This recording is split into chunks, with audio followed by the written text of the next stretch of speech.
మళ్ళీ డ్యామేజ్ ఏమైనా జరిగి మళ్ళీ రివర్స్ అవుతుందా పెయిన్? అవును, చెప్పాను కదా, నా సైడ్ నుంచి రిపేర్ చేయాలి. ఓకే. పేషెంట్ సైడ్ నుంచి ఏం చేయాలి, కేర్ తీసుకోవాలి. ఓకే. ఏ కేర్ తీసుకోవాలి? స్ట్రెంథనింగ్ కోసం ఎక్సర్సైజెస్, వెయిట్ ఉంటే వెయిట్ రిడక్షన్, ఫుట్వేర్ మార్చాలి, లైఫ్ స్టైల్ మోడిఫికేషన్స్ చేయాలి. ఇదే పేషెంట్ సైడ్ నుంచి కూడా చేయాలి కదా. దేనివల్ల అయితే ప్రాబ్లం వచ్చిందో మళ్ళీ దాని జోలికి వెళ్ళకూడదు. అంతే కదా.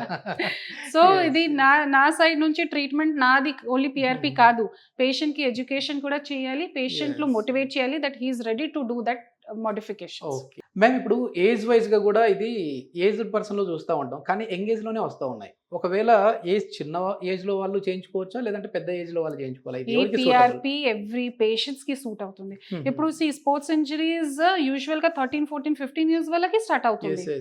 అండ్ మోకాల అరుగుదల ఆర్ డీజనరేటివ్ కండిషన్స్ 80, 90 వాళ్ళకి కూడా స్టార్ట్ అవుతుంది.